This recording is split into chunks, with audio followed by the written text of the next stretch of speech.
with Donna's Things. Welcome to my channel. If you are new here, thank you so much for joining in. I appreciate you taking your time, coming to see what's going on this side of the camera. I do appreciate it. And for those of you who are returning, if this is your second time here, or if you've been here every time, you know my heart. I really, really do appreciate it. So, it's Friday. It's time for Friday Sews.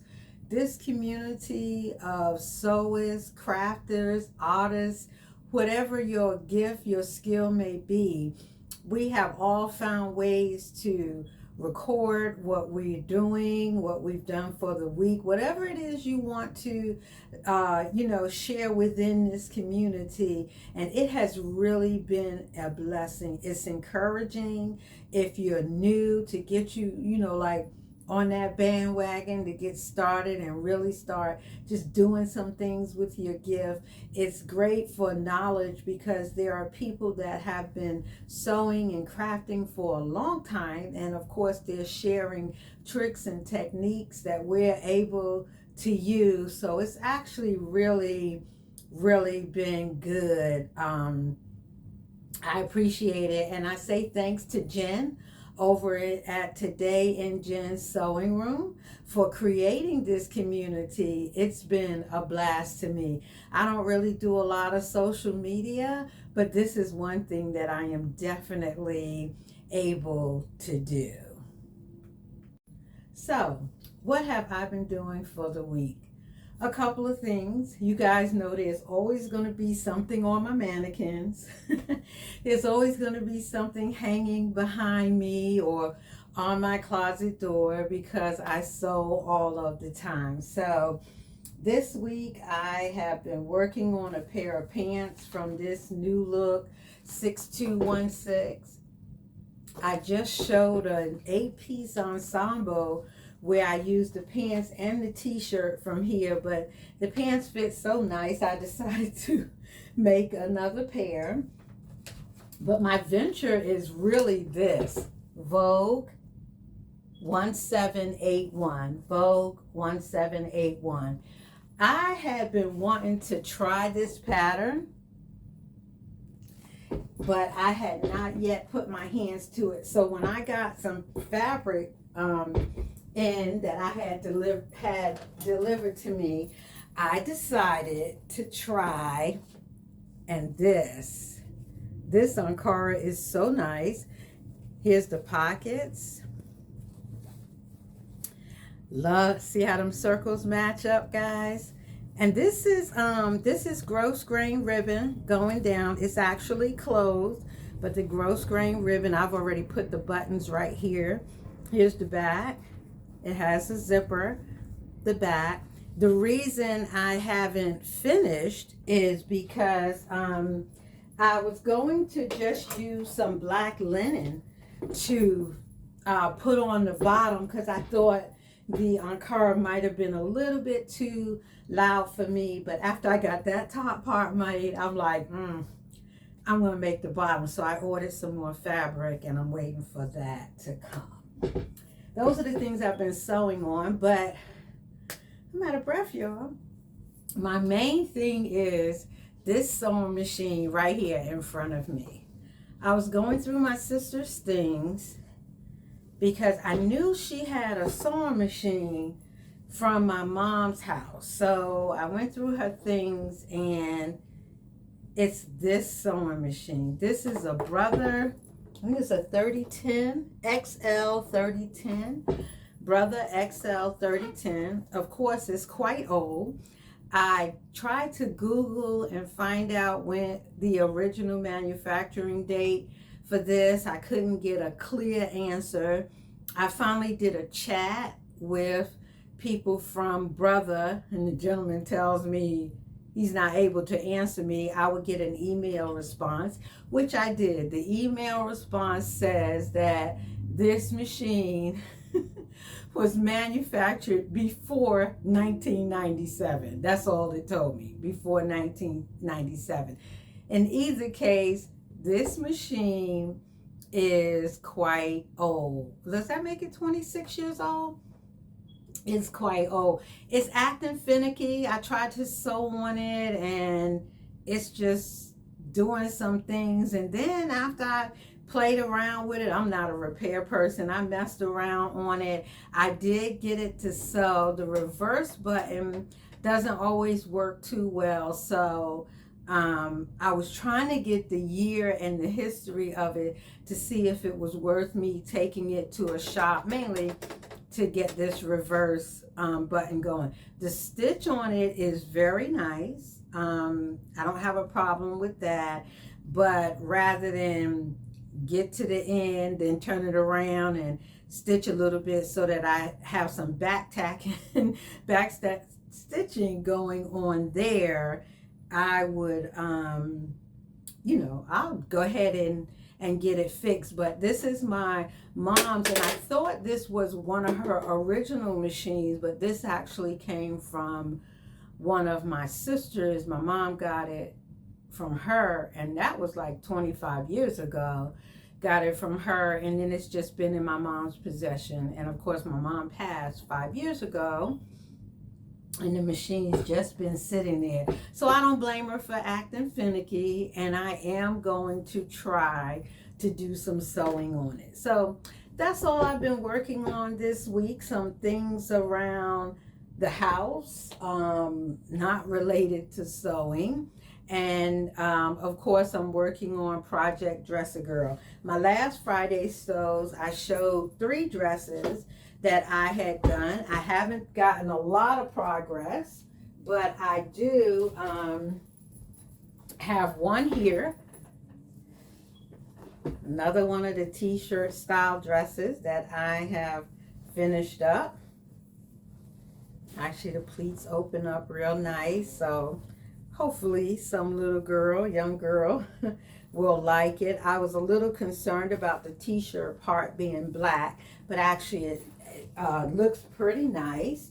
And then also this one here, this is another t-shirt dress here, but I have to go and pick up the t-shirt. I bought the wrong size, so I'll go and pick up the t-shirt for this one. Of course, it has the pockets on it, you know, 2 pockets. That will be dress number, let's see, this will be dress number 5, and I have 2 more to go.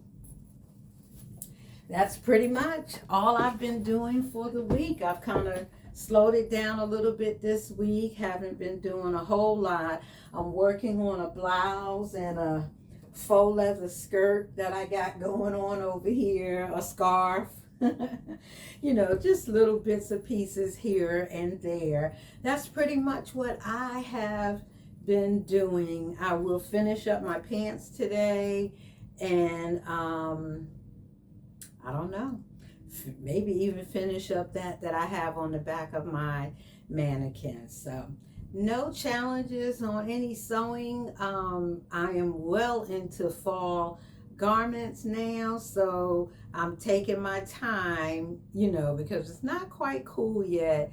And even if the fall was to just drop right now and it was cool, I have plenty of things that I have already made. So that's what I've been doing. You guys wish me luck on this machine, because it won't, I have 2 machines and a serger, and this would make my 3rd sewing machine that I would have. So I'll let you know how that turns out.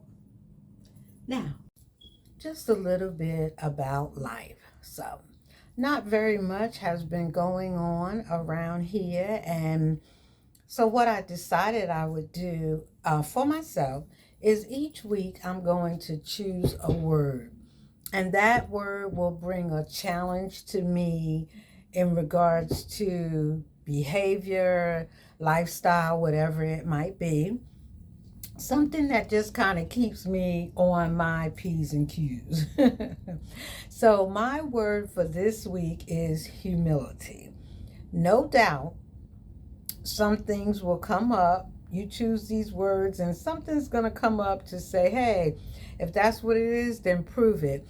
such as an experience I had this week with dealing with the tires and a situation on some tires I bought for my car. But the word this week is humility.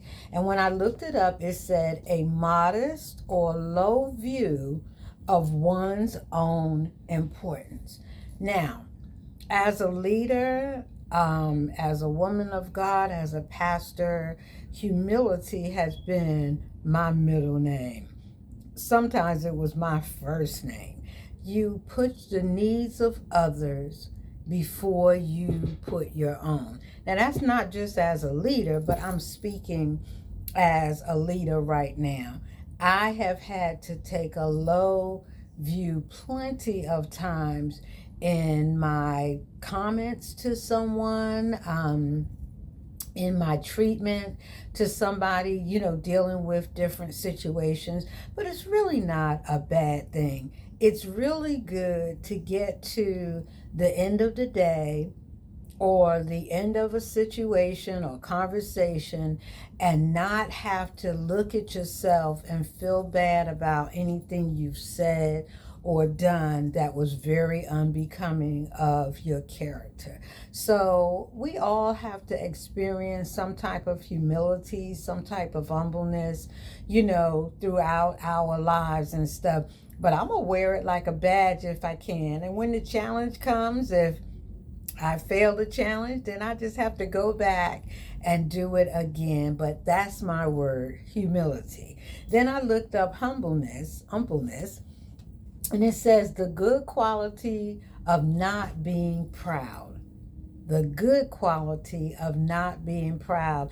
And I like it being phrased that way. I'm not a proud person, and so that I'm glad, so I'm glad that I have that I have that in me. I can't get rubbed the wrong way. And sometimes you like, man, can I just act up this one time?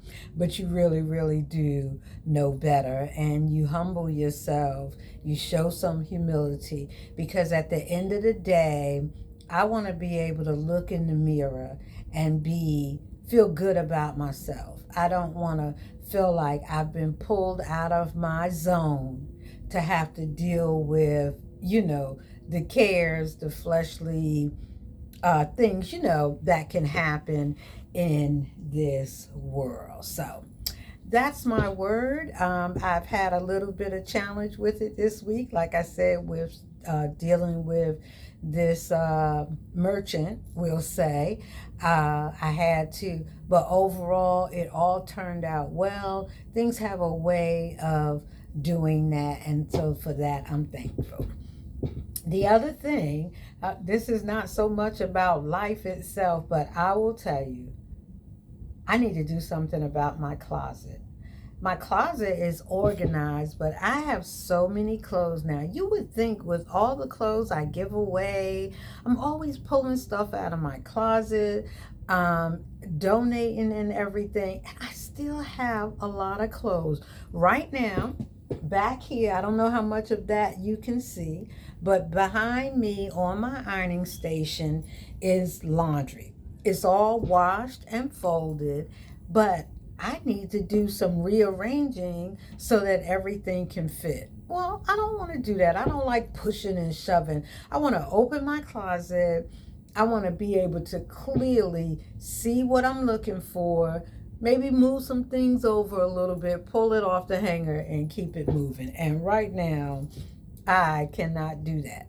Now, does that mean, Donna, you should stop sewing so many things? I don't know if that's what it means, but that is not what I am about to do. So I guess I'm going to clean it out and do another giveaway. I would say I was going to donate, but I watched something yesterday on YouTube that was showing that what happens to clothes that get donated, that the Salvation Army or whatever can't actually sell. And then it showed how some of these places take the things you donated and sell them to other countries so that they could sell them in their markets. It was really a big thing going on. You know, I probably can't do anything about that, but I'm going to start being a little bit more mindful about the things that I donate, because maybe there will be a specific person or a specific place where I can give it. Most for me, probably you too. The clothes I donate, they're not because they're not any good. They're not because they're old and out of style. It's just I have some new things and I can't wear but so many blouses, so many pairs of pants, and so on, you know. So we'll just have to see. So my word won't have anything to do with my closet, but over the weekend, I'll be working on those two things. Thank you so much for tuning in. I really appreciate it. Hit that like button if you like the content that you've seen here today, or share my channel. Of course, if you want to subscribe, always, always, always appreciate it. But if you just like going through and say, hey, today I'll check out Donna's things, then I really do appreciate it. But more than anything, as I say, ring that bell so that you can be notified every time I upload a video. Thank you so much for watching. Bye.